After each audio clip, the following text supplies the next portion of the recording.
Kumpul kebo atau cohabitation adalah bercampurnya pria dan wanita dalam satu atap rumah dan menjalankan kehidupannya seperti layaknya suami istri, padahal mereka belum memiliki ikatan pernikahan.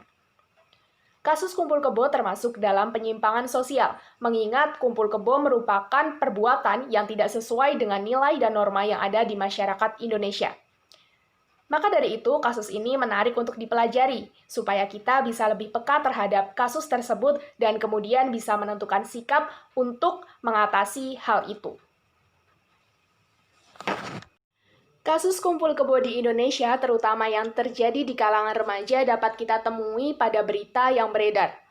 Kami mengambil contoh pada berita Detik News dan juga Suara.com.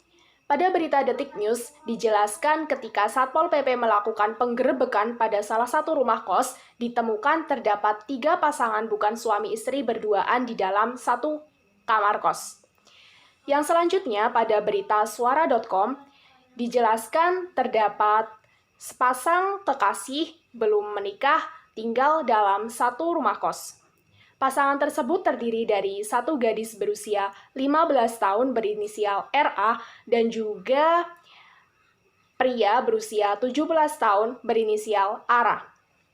Pada suatu saat, mereka kesulitan dalam membayar rumah kos tersebut, yang mana kemudian mereka melakukan penyimpangan lain dengan cara ARA menjual RA kepada laki-laki hidung belang.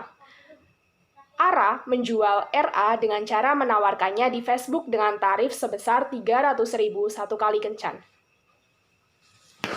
Selanjutnya, supaya kita dapat menganalisis terkait kasus kumpul kebo di kalangan remaja Indonesia maupun terkait tentang penyimpangan sosial pada umumnya, kita perlu mengetahui terlebih dahulu sebab-sebab penyimpangan sosial dan juga teori penyimpangan sosial. Yang pertama, saya akan menjelaskan mengenai sebab dari penyimpangan sosial. 1. Faktor sosial. Faktor sosial ini contohnya seperti pergaulan. Seseorang yang bergaul dengan lingkungan yang baik, maka besar kemungkinannya pemikirannya juga akan ikut baik sehingga berdampak pada perilakunya yang baik pula.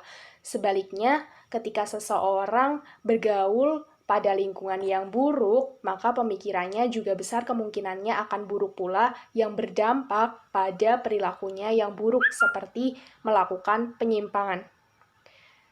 Pada kasus berita yang telah saya jelaskan sebelumnya, kita bisa menganalisis bahwa lingkungan sosial berupa kosnya kurang penjagaan yang ketat, sehingga dapat menciptakan kesempatan bagi orang-orang yang ingin kumpul kebo merealisasikannya keinginannya tersebut. Yang selanjutnya adalah faktor ekonomi. Contohnya seperti seseorang yang kekurangan uang. Seseorang yang kekurangan uang terkadang terpaksa melakukan suatu hal untuk memenuhi kebutuhan hidupnya, seperti melakukan pencurian, penjamretan, dan sejenisnya. Pada kasus yang telah saya jelaskan sebelumnya, kita bisa melihat faktor ekonomi ini pada berita kedua, yaitu di mana ARA menjual RA kepada laki-laki hidung belang dengan tujuan supaya bisa membayar kos. Nah, yang ketiga adalah faktor keluarga. Keluarga merupakan agen terpenting dalam pembentukan kepribadian seorang anak.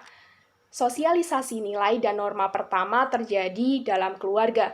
Ketika keluarga tidak bisa memberikan sosialisasinya secara baik kepada anaknya, maka besar kemungkinan anak-anaknya tidak akan memiliki pedoman hidup mana yang baik dan juga mana yang buruk, mana yang bisa dilakukan dan juga mana yang tidak bisa dilakukan, sehingga hal ini menimbulkan seseorang anak menjadi memiliki perilaku menyimpang.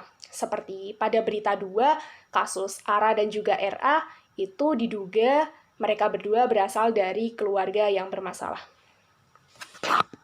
Yang selanjutnya adalah teori penyimpangan sosial. 1. Teori frustasi. Frustasi adalah keadaan di mana seseorang merasa kecewa karena terdapat rintangan yang menghalangi tercapainya kebutuhan, keinginan, maupun tujuannya. Seseorang yang dapat mengelola frustasinya dengan baik, maka tidak masalah, mereka akan tetap melakukan perbuatan baik juga. Namun, seseorang yang tidak dapat mengelola frustasinya dengan baik, mereka dapat melakukan perbuatan-perbuatan buruk, seperti misalnya seseorang yang kurang bisa memenuhi kebutuhan hidupnya ketika dia memiliki pengelolaan frustasi yang baik, mereka akan terus bekerja keras dengan ulet. Namun, ketika seseorang kurang bisa memiliki pengelolaan frustasi yang baik, mereka dapat melakukan penyimpangan seperti melakukan pencurian, penjamretan, dan hal-hal lainnya. Yang kedua adalah teori fungsi. Teori fungsi dikemukakan oleh Emil Durkheim. Emil Durkheim mengatakan bahwa kesadaran moral bagi semua masyarakat itu tidak mungkin karena semua dipengaruhi oleh keturunan, lingkungan fisik, dan juga lingkungan sosialnya. Yang ketiga adalah teori labeling. Teori labeling adalah keadaan di mana masyarakat memberikan cap kepada seseorang yang kemudian seseorang tersebut mengidentifikasikan dirinya sesuai dengan anggapan-anggapan masyarakat. Misalnya, ketika seseorang dicap oleh masyarakat sebagai pelacur, pencuri, maka orang tersebut juga akan menjadi pelacur dan juga pencuri. Yang selanjutnya adalah teori pergaulan berbeda. Seseorang yang bergaul pada lingkungan buruk, maka besar kemungkinannya mereka juga akan ikut terjerumus ke dalam hal-hal yang buruk pula.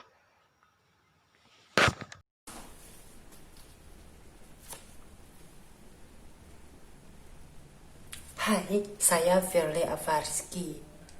Saya di sini akan membacakan data statistik yang mengejutkan yang saya ambil dari berita dan sumber lainnya.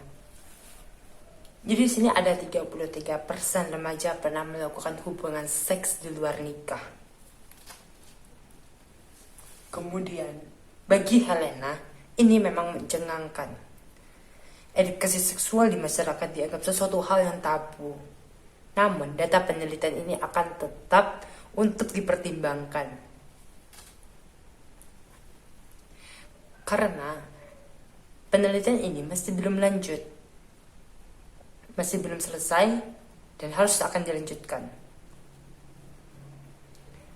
Selanjutnya, mereka akan menyasar pasangan kekasih yang telah menikah. Lalu mengapa ini bisa terjadi? Survei pengaksesan pornografi pada anak yang melibatkan 1.411 orang responden yang terdiri dari anak SMP dan SMA. Sebanyak 97% anak SMP dan SMA kelas 1 dan kelas 2 telah mengakses konten pornografi.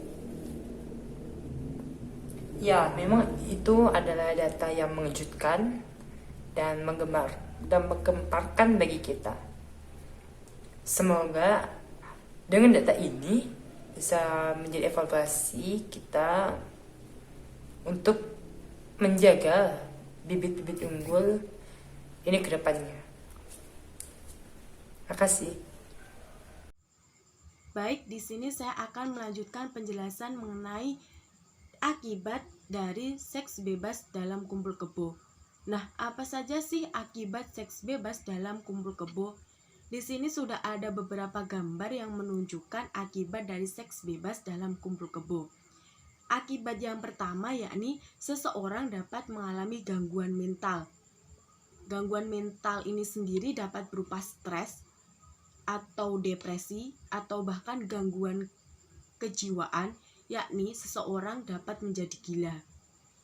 Akibat yang kedua yakni hamil di luar nikah. Akibat yang ketiga yakni hilangnya nyawa seseorang yang tidak berdosa karena tindakan aborsi atau pengguguran kandungan yang dilakukan oleh orang tua anak tersebut. Akibat yang keempat yakni penyakit menular seksual.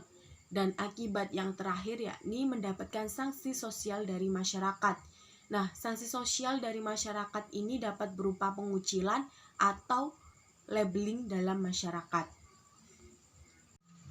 Lantas bagaimana untuk solusinya? Ada beberapa solusi yang dapat dilakukan untuk mengurangi ataupun mencegah tindakan kumpul kebo. Pemerintah sendiri sudah mengeluarkan aturan mengenai tindakan kumpul kebo. Aturan tersebut tertuang pada RKUHP pasal 419 ayat 1 yang berbunyi bahwa setiap orang yang melakukan hidup bersama sebagai suami istri di luar perkawinan dipidana penjara paling lama 6 bulan atau pidana denda paling banyak kategori 2. Jadi seseorang yang terbukti dan dilaporkan melakukan tindakan kumpul kebo akan mendapatkan pidana penjara paling lama 6 bulan atau denda paling banyak pada kategori 2. Yang selanjutnya yakni dengan menikahkan secara langsung pasangan yang terbukti melakukan tindakan kumpul kebo. Nah, pernikahan ini dapat dilakukan secara langsung oleh masyarakat setempat. Solusi yang selanjutnya yakni dengan memberikan sex education, terutama pada remaja. Mengapa? Mengingat pada usia remaja ini masih sangat labil. Rasa keingintahuan dan rasa ingin mencobanya masih sangat besar, sehingga sangat penting sekali memberikan sex education pada usia remaja. Karena kebanyakan hal ini terjadi pada usia remaja. Yang selanjutnya yakni dengan memberikan kegiatan-kegiatan yang positif kepada para remaja. Misalnya saja dengan kegiatan ekstrakurikuler di lingkungan sekolah, kegiatan Karang Taruna, ataupun kegiatan remaja masjid. Yang selanjutnya yakni dengan melakukan kampanye say no pada pergaulan bebas. Hal ini bisa dilakukan melalui media sosial maupun melalui reklame yang berada di pinggir jalan ataupun melalui buku-buku pelajaran itu. Nah, yang selanjutnya yakni dengan mengurangi penggunaan gadget pada remaja, karena saat